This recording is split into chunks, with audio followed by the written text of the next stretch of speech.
नमस्कार। अभी मैं पूर्वी चंपारण के प्रखंड अंचल कार्यालय रामगढ़वा पे उपस्थित हूँ। धड़ल्ले से एक सोशल मीडिया पे एक वीडियो वायरल हो रही है, जहाँ पे प्रखंड विकास पदाधिकारी के कर्मी द्वारा आवास सहायक द्वारा एक आम नागरिक को, दिव्यांग को मारकर और फेंक दिया गया था। हालांकि वो जिंदा बचा। मैं एक बार प्रखंड विकास पदाधिकारी से मिलने का कोशिश करूंगा और बात करने का कोशिश करूंगा और जानूंगा कि शायद मामला क्या है और कैसे कैसे इस मामले को अंजाम दिया गया है। मैं यहाँ जानने का कोशिश करूंगा कि अक्षय कुमार के साथ जो घटना घटित हुई थी, उस घटना घटित होने का क्या राज था और कैसे घटना घटित हुआ। पदाधिकारी रामगढ़वा पूर्वी चंपारण मोहम्मद सजाद सर से अभी हम मिल रहे हैं और मिलकर इस घटना के क्रम में मैं कुछ जानकारी लूँगा उनसे।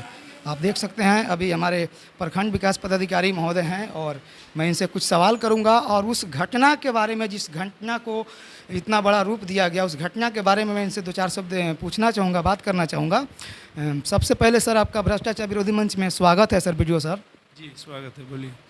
मैं अच्छा एक जानकारी लेना चाह रहा था कि जो एक घटना अक्षय कुमार के साथ जो मारपीट हुआ और अक्षय का बताने का, कहने का मतलब था कि मुझे मारकर जो है मृत साबित करके फेंक दिया गया था, लेकिन ऊपर वाला का मर्जी था तो मैं कहीं ना कहीं से बच गया।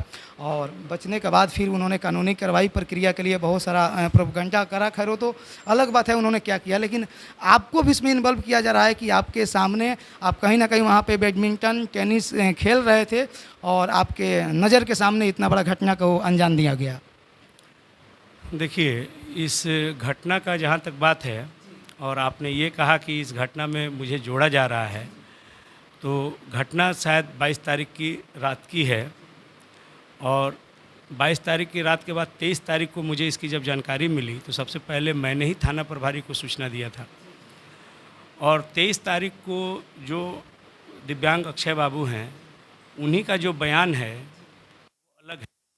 वो मुझे इस घटना से 24 तारीख के एक बयान में जोड़े हैं कि मैं बैडमिंटन खेल रहा था, वहीं पे था, चाहे वहीं पे था। जबकि हम लोग बैडमिंटन खेलने वहाँ पोखरा के पास जो हमारा सरकारी क्वार्टर है उसके पास है, वहाँ पे बैडमिंटन खेलने हम लोग जाते हैं। और सिर्फ मैं नहीं जाता हूँ, मैं सीओ साहब, पीओ साहब और उप प्रमुख हैं वो। और उस दिन इत्तेफाक से काम के लिए यहाँ के 2 प्रतिनिधि और थे, एक रघुनाथपुर के मुखिया जी और उनके पुत्र भी थे।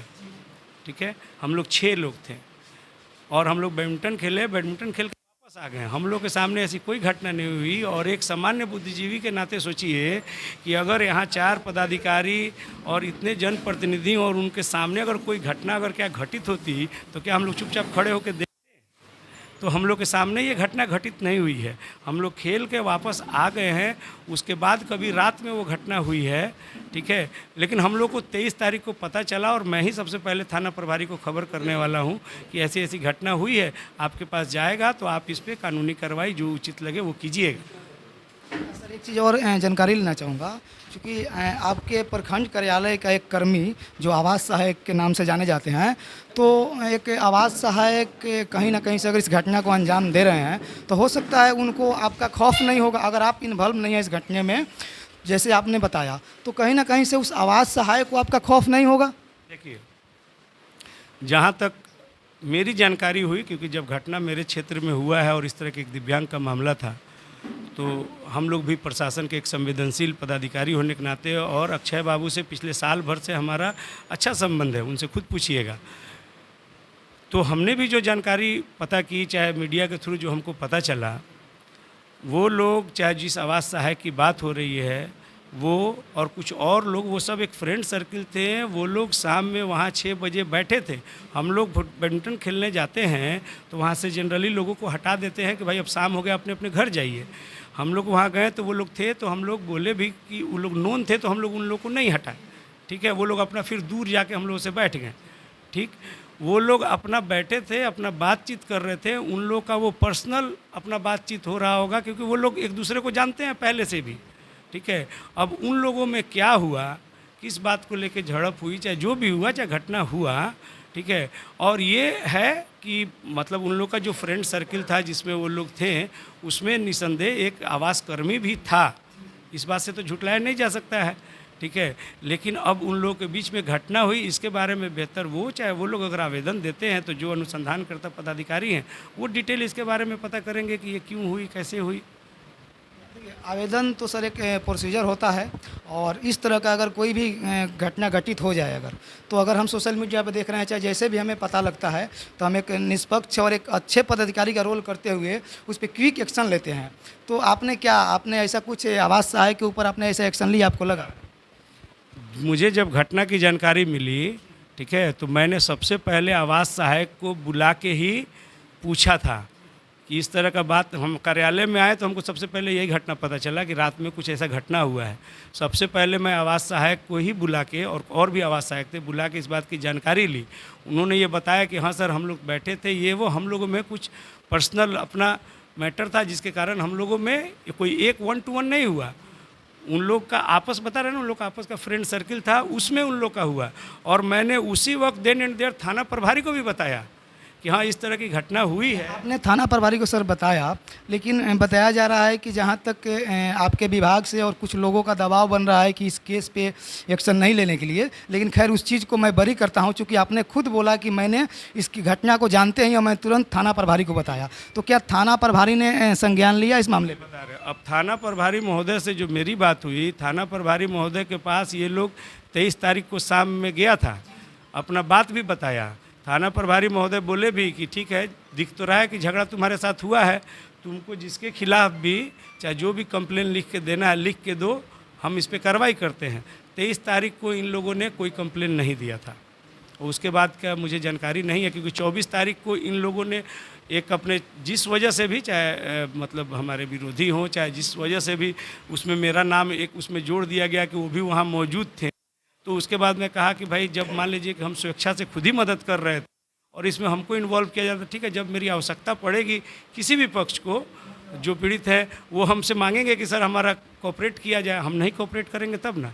जिस जगह पे आप लोग वहाँ पे जो खेल रहे थे आप लोग, टेनिस या फुटबॉल जो कुछ भी, तो क्या वहाँ पे सीसीटीवी कैमरे के अंडर में है एरिया? बता रहे, वो जिस जगह पे हम लोग खेल रहे हैं वहाँ हमारे पुराने आवास के पास एक तालाब है, पश्चिम साइड में हम लोग का बैडमिंटन कोर्ट है, और वो लोग पूरब साइड में बैठे थे, ठीक है, वहाँ पे सीसीटीवी नहीं है। लेकिन मैं अपने आवास से, हम लोग कब निकलते हैं खेलने के लिए और कब वापस आए, मेरे दो, और हाँ एक बात मैं बताना भूल गया, मिनट के बाद मेरे बेटा बेटी भी गए हैं वहाँ पे, जो छोटे छोटे हैं, मैं उन्हीं को लेकर वापस भी आया हूँ।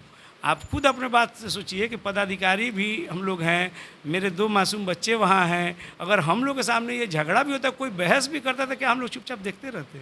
हम लोग के सामने ये घटना हुई ही नहीं है। एक चीज़ और बताएंगे सर, जैसे जो अक्षय कुमार ने जो आवेदन दिया था, जो आरोप लग रहा था कि रामगढ़वा प्रखंड में बहुत सारा आवास योजना में भ्रष्टाचार हुआ है, इस पर आपका सर क्या कहना है? उन्होंने आवेदन दिया था, उनके आवेदन देने के पहले उन्होंने जो मौखिक शिकायत की थी उस पर हम कार्रवाई कर चुके थे, लेकिन उसके बाद जब वो रिटर्न कार्रवाई करने के लिए दिए थे, तो चूंकि हम ऑलरेडी कार्रवाई कर चुके थे और वो डीडीसी सर के यहाँ भी कंप्लेन सेम दिए थे और डीडीसी सर के यहाँ सुनवाई चल रहा था, ठीक है, तो वो मामला वहाँ था और 4 महीना पुराना ये मामला, ये मार्च का मामला है। सर जो कुछ भी हुआ, लेकिन एक सरकारी कर्मी के द्वारा एक आम आदमी के साथ मारपीट करना और एक कहीं ना कहीं से काफ़ी निंदनीय है सर। अब तक बिहार में शायद ऐसा केस जो है मुझे अब तक जो है पहली बार पता चला है कि एक आवास सहायक द्वारा और एक आम आदमी को, और वो भी जो विकलांग हो, दिव्यांग हो, जिसको पैर नहीं हो, ऐसे लोगों को मार दिया गया सर। मैं फिर एक बात कह रहा हूँ कि एक दिव्यांग के साथ मारपीट एक निंदनीय घटना है, मैं इसकी भर्त्सना करता हूँ, मैं इसके सपोर्ट में भी हूँ। मैं इसका बाद में इस सिस्टम से, चाहे इस चीज़ से मैंने अपने आप को अलग किया कि इसमें नाजायज़ तरीके से मुझे जो इन्वॉल्व किया गया, मेरे मान सम्मान प्रतिष्ठा को पिछले 3 दिन से जो जिसका चीरहरण एक तरह से किया जा रहा है, तब मैंने अपने आप को कहा कि नहीं, मुझे इसमें, जब मैं हूँ ही नहीं तो फिर मुझे इसमें किसी से बात करने का, चाहे कहने क्या। हाँ, जो आपने पूछा, हमारे पास सबका सीसीटीवी फुटेज साक्ष्य है कि मैं कब गया हूँ, उनके आवेदन पर मैंने क्या कार्रवाई किया, वो भी मेरे पास साक्ष्य है। आप चाहे तो मैं आपको दिखा भी दूँगा। सर बहुत बहुत धन्यवाद। एक आखिरी सवाल आपसे पूछना चाहूँगा, सवाल थोड़ा सा कड़वा है। सबसे मैं आपसे पूछना चाहूँगा कि जो प्रखंड में जो अधिकांश, केवल आपके प्रखंड की बात मैं नहीं कर रहा हूँ, लेकिन फिलहाल आपके पास हूँ तो मैं आपके प्रखंड की बात करूँगा। आवास योजना और शौचालय में बहुत ज़्यादा अनियमितता देखने को मिला है, बहुत ज़्यादा भ्रष्टाचार हुआ है, और जबकि आपका प्रखंड का एरिया मात्र एक BDO साहब के कार्यालय से 13 से 14 किलोमीटर राउंड में होता है, ठीक है। तो आपके यहाँ पे रहने के बावजूद भी और आपके प्रखंड के ग्रामीण क्षेत्र में इतना बड़ा बड़ा भ्रष्टाचार हो जाता है और फिर आवेदन के माध्यम से या कोई आपको आकर सूचित करता है, नोटिस करता है, फिर आपको पता चलता है, जबकि उसका डेटा आपके पास रहता है और आपके पास से वो डेटा गांव में जाता है, तो ये सब चीज़ पहले आप लोगों को कैसे पता नहीं चलता है? आप जिसकी बात कर रहे हैं 28 मार्च को उन्होंने मेरे पास आवेदन दिया है, जबकि उसके पहले मैं कार्रवाई कर चुका हूँ। ठीक है। और रही बात कि कोई व्यक्ति काम कर रहा है तो ये संभव है, आवास सहायक हो चाहे किसी भी विभाग का हो, काम में गलती हो सकती है। अगर पदाधिकारी के संज्ञान में आ जाता है पहले तो त्वरित कार्रवाई करता है, नहीं तो किसी के आवेदन के माध्यम से मिलता है तब त्वरित कार्रवाई करता है। पदाधिकारी तब दोषी होगा कि अगर उसके संज्ञान में लाया गया और वो कार्रवाई न करे, जबकि मेरे प्रखंड में ऐसा कोई मामला नहीं है कि मेरे संज्ञान में आया हो और मैंने कार्रवाई नहीं किया हो। आप अक्षय जिन जिन लोगों पर कंप्लेन किए थे उन लोगों पर मैं उनके आवेदन से पहले उनके मौखिक कंप्लेन पर ही कार्रवाई कर चुका था। सर अभी तक आवास सहायक के ऊपर आपने क्या कार्रवाई किया? आवास सहायक पे कार्रवाई के लिए तो जैसे मैंने उनको पूछा, उनको नोटिस दिया और थाना प्रभारी को मैं यहाँ तक बोला कि आप इसकी पूरी गहनता से इस आवेदन का जांच करके जो नियमानुकूल कानूनी कार्रवाई होगा कीजिएगा। सूत्रों का, जानकारों का कहना है कि थाना प्रभारी तो उल्टा जो है इनका आवेदन एक्सेप्ट करके और इसका एफआईआर भी वो दर्ज कर लिए और बाकी वो लड़का जो है अभी घूम रहा है, चक्कर काट रहा है न्याय के लिए, जिसका नाम अक्षय है। इस मामले में तो आपको विशेष जानकारी थाना प्रभारी देंगे, लेकिन जहाँ तक मुझे जानकारी है 23-22 तारीख की घटना है। 23 तारीख के शाम में ये लोग थाना प्रभारी से मिले थे, इन्होंने आवेदन नहीं दिया था। 24 तारीख को जो इन्होंने आवेदन दिया था वो इनके 23 तारीख के बयान से अलग था। तब थाना प्रभारी ने इनको समझाया, लेकिन उसके बाद ये लोग फिर आवेदन भी उसके बाद भी नहीं दिए थे। उसके बाद वो लोग चले गए। तो मान लीजिए थाना प्रभारी के पास आवेदन लेकर आप जाएंगे नहीं, सच्चाई रखेंगे नहीं, तो अनुसंधान किस चीज़ का करेंगे? बहुत बहुत धन्यवाद वीडियो साहब, आपसे हमारी जो बातचीत हुई बिल्कुल शालीनतापूर्वक हुई जी। किसी भी तरह की सरकारी काम में बाधा या कोई भी ऐसा अन्य तरह की कोई समस्या हमारे आपके बीच में? जी नहीं।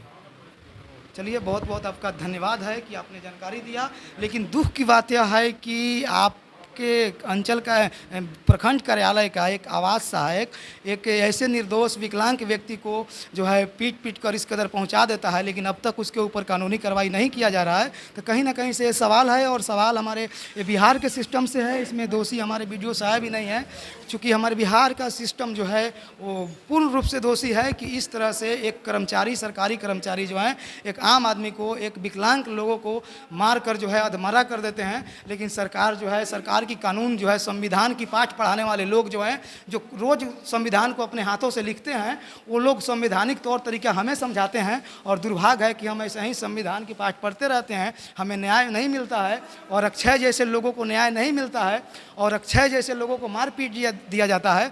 लेकिन ये सारा का सारा श्रेय जो है बिहार के भ्रष्ट सिस्टम पे जा रहा है, बिहार के भ्रष्ट पदाधिकारियों पे जा रहा है। कहीं ना कहीं से डीएम साहब को भी अब तक हमारे माननीय डीडीसी साहब, जिन्होंने अक्षय के आवेदन पे उन्होंने इतना गहराई से एक्शन लिया था, तो उनको सोचना चाहिए कि जिस अक्षय ने आवेदन देकर और यहाँ पे जो आवास योजना का भ्रष्टाचार का पोल खोला था, उस अक्षय को आज जो है मौत के घाट उतारने का कोशिश किया गया था, तो ऐसे ऐसे पदाधिकारियों पे, ऐसे ऐसे कर्मियों पे कार्रवाई क्यों नहीं हुआ? यह डीएम साहब का दायित्व बनता है और हमारे माननीय डीडीसी साहब का दायित्व बनता है। लेकिन मैं दावे के साथ कह सकता हूँ कि यह इतना सुंदर ये प्रखंड कार्यालय बना है, आप देख सकते हैं, लेकिन उसके बावजूद भी आप देखेंगे कि इस इतना सुंदर प्रखंड कार्यालय में बकरी बैठती है और बकरी हक है। यहाँ पे देखिए, क्या कोई समस्या है आपका? कोई समस्या है तो बताइए। देखिए यहाँ पे गुटखा खाकर किस तरह से इसको भ्रष्टाचार का भेंट चढ़ाया जा रहा है। 1.5-2 साल पहले बना है और ये सब बोट बहुत सुंदर बन जाता है, क्योंकि इस बोट पे जो है ना वोट लेना पड़ता है। इसमें कुछ अंचलाधिकारी और प्रखंड कार्यालय के साथ साथ कुछ हमारे जनप्रतिनिधियों का नाम होता है। लेकिन देखिए इतना सुंदर प्रखंड कार्यालय में बकरी हक देती है, कोई देखने वाला नहीं है। साफ सफाई के नाम पे यहाँ पे 0 बटा सन्नाटा। यहाँ पे आप देख सकते हैं कैसे झाड़ू को शीशा में कैद करके रखा गया है और यहाँ देख सकते हैं बकरियाँ बैठती है। अभी ये प्रखंड कार्यालय का अभी इनॉग्रेशन हुआ है, अभी ये नया प्रखंड कार्यालय है और इस प्रखंड कार्यालय में जो है बकरियां बैठती हैं और बकरी का समस्या हो सकता है कि यहाँ पे मानव का समस्या सुना जाता हो, नहीं सुना जाता हो, लेकिन बकरियों के लिए जो है ये कहीं ना कहीं से ये जो रामबाण प्रखंड साबित हो रहा है। और इनका एक बहुत बड़ा आश्रम है जो यहाँ पे बकरियाँ आकर आराम कर लेती है। बाकी भी नर्क बनाने का कोशिश किया जा रहा है और ये कोई और नहीं कर रहा है, यहाँ के प्रखंड विकास पदाधिकारी के अधीन में आता है और इसमें दोषी प्रखंड विकास कार्यालय के लोग हैं। देखिए यहाँ पे देखिए इतना बड़ा प्रखंड कार्यालय गेट के सामने इतना बड़ा नाला, इसको दिखाइएगा एक बार जूम करके। देखिए यहाँ पे क्या स्थिति बना हुआ है। और ये सामने प्रखंड कार्यालय यहाँ से मात्र 15 फीट यहाँ से होगा, नाप कर 15 फीट दूरी पे प्रखंड कार्यालय का। इसको कहीं ना कहीं से बिहार का हमारा जो भ्रष्ट सिस्टम है, आइए इधर एक चीज़ और दिखा रहा हूँ। जहाँ जहाँ भी खिड़की मिलेगा वहाँ खिड़की के बगल में कुछ ना कुछ गुटखा उटका मिलेगा, चूँकि खिड़की से गुटखा पान खाकर थूकने में थोड़ा सा आसान रहता है। देख सकते हैं ये है एसबीएम। हो सकता है यहाँ पे पता नहीं कर्मचारी हैं कि नहीं, साफ़ सफाई होता है कि नहीं, लेकिन साफ़ सफाई होता है नहीं होता है उससे मतलब नहीं है। लेकिन यहाँ पे कर्मचारी का बिल जो है हर महीने टाइम से बन जाता होगा और वह किसी न किसी के पॉकेट में जेब में चला जाता होगा। अगर पॉकेट जेब में नहीं जाता तो ये नया इतना करोड़ों रुपए की लागत से इतना सुंदर बिल्डिंग को बनाया गया है, सजाया गया। और बीडीओ साहब के ऊपर यह यहाँ का भ्रष्टाचार जो है सवाल खड़ा कर रहा है, चूँकि कुछ लोग के लिए मुद्दा नहीं होगा, बहुत बड़का बात नहीं होगा, चूँकि ये बकरी है यहाँ पे बैठल है। कि यहाँ पे हमारे कुछ मित्र, हमारे दोस्त, पत्रकार बंधु जो लोकतंत्र के चौथे स्तंभ के नाम से जाने जाते हैं और कुछ प्रखर और ईमानदार युवा साथी हैं, इन लोगों से मैं मिलने का कोशिश करूंगा। मैं बिहारी खबर तक से हूं और एक संवाददाता के रूप में काम करता हूं। लेकिन यहाँ पर जो घटना हुआ रामगढ़वा प्रखंड में एक विकलांग के साथ, बहुत निंदनीय घटना है। हालांकि घटना हुआ, मार पिटाई होता वो तक ठीक है, लेकिन मार के फेंक दिया गया था, सबसे घोर अपराध है। और एक इंदिरा आवास सहायक के अंदर इतना प्रतिशोध क्यों, सबसे बात है। हालांकि थाना प्रभारी महोदय उनको भी इस केस को संज्ञान में लेना चाहिए। पब्लिक लाइव से सबसे पहले अपना नाम बताइएगा। मेरा नाम योगेंद्र कुमार यादव हुआ। और हाँ योगेंद्र भाई, एक चीज़ बताइए शॉर्टकट में कि ये जो घटना हुआ है, अक्षय कुमार को जो एक प्रखंड के कर्मचारी द्वारा मारपीट किया गया और वो भी वहाँ पे प्रखंड विकास पदाधिकारी की आंखों के सामने, इस पर आपका क्या कहना है? बस हम लोग उनसे जाने, उनका भी पक्ष हम लोग ले लिए हैं, उसमें आप भी मौजूद थे। उनका कहना है कि हम उस समय नहीं थे, लेकिन आरोप जो लगा रहा है उसका कहना है कि नहीं सर उस समय मौजूद थे। तो इसकी बहुत सारी गहन जो है उसमें जांच होगा, हम लोग भी अपना विषय उसमें रखेंगे पक्ष। हम जो है आपको बहुत बहुत धन्यवाद देंगे कि इतना दूर से चल के आए हैं आप इस बात के लिए, और यहाँ जो है यहाँ के लोगों के लिए आप जो आवाज़ उठा रहे हैं उसके लिए आप धन्यवाद के पात्र हैं। और आगे इस पर जांच चल रहा है, मामला क्या है। मुझे भी बहुत खुशी हुई कि आप इतने सारे मित्र जो हैं इकट्ठे हुए और गलत को गलत, सही का सही कहने का क्षमता रखते हैं आप लोग। इसके लिए आप लोग जो है, आप लोग का मैं आजीवन ऋणी रहूँगा। और मैं चाहता हूँ कि मेरे देश का, मेरे बिहार का युवा इस तरह से आप लोग जैसा प्रखर और ईमानदार बनकर आए और किसी भी हो रहे गलत के खिलाफ आवाज़ उठाए। हमारे सामने एक समाज सेवी और एक बहुत कम उम्र का लड़का अभी यहाँ पे हैं, विकास जी हैं। मैं इनसे बात करके इनसे भी कुछ जानना चाहूँगा कि इस घटना पे इनका क्या सोच, क्या विचार है। देखिए, सबसे पहले ये हमारा प्रखंड रामगढ़वा है। यहाँ पे हर बार घुसखोरी हर पंचायत में लगभग होता रहता है। यहाँ के जो प्रखंड विकास पदाधिकारी हैं, जितने भी अभी तक आते हैं, सब उन्हीं के संरक्षण में होता है। आखिर जब बार बार ये जब घुसखोरी होता है तो इस पर कार्रवाई क्यों नहीं होता है? लगभग ये मामला 4-5 दिन का हो गया, अभी तक उसमें कोई मतलब कार्रवाई नहीं किया गया है। थाना अध्यक्ष के पास जा रहे हैं बीडीओ साहब के खिलाफ या आवास सहायक के खिलाफ एफआईआर करने, तो वहाँ भी नहीं हो रहा है। अच्छा, ये बिल्कुल। और मैं बता देना चाहता हूँ कि पता लगा है कि उसके ऊपर 3 या 4 एफआईआर पहले से है आवास सहायक के ऊपर। तो आखिर ये अभी तक क्यों इस पद पे काम कर रहा है? कहीं ना कहीं से रहे हमारे विकास जी, इन्होंने एक बहुत बड़ा खुलासा किया कि जो आवास सहायक ने इस तरह से जो है मौत के घाट उतारने का कोशिश किया था अक्षय कुमार को, उसके ऊपर ऑलरेडी पहले से कई सारे मुकदमाएं दर्ज हैं, फिर भी इस तरह से बेखौफ अंदाज में आवास सहायक जो है मारपीट करने से बाज नहीं आया। और विभागीय कर्मी आज तक जो हैं उनके खिलाफ किसी भी तरह का प्रशासनिक कार्रवाई नहीं किया।